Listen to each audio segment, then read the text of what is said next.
వచ్చేయండి.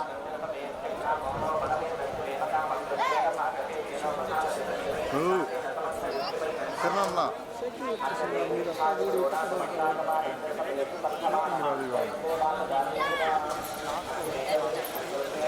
ఉందండి,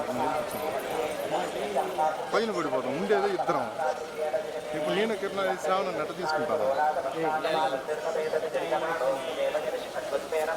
శ్రీమద్ భగవద్గీతని నేను గానం చేయడం జరిగింది.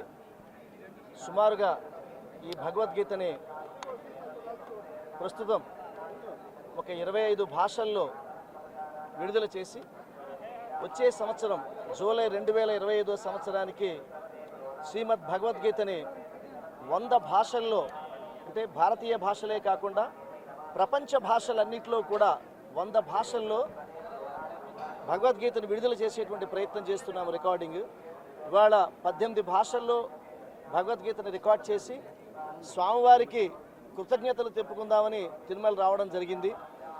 అతి త్వరలో శ్రీ ప్రధానమంత్రి మోదీ గారి చేతుల మీదుగా భగవద్గీతని 23 భాషల్లో లోకార్పణం చేసేటువంటి ప్రయత్నం చేస్తున్నాము.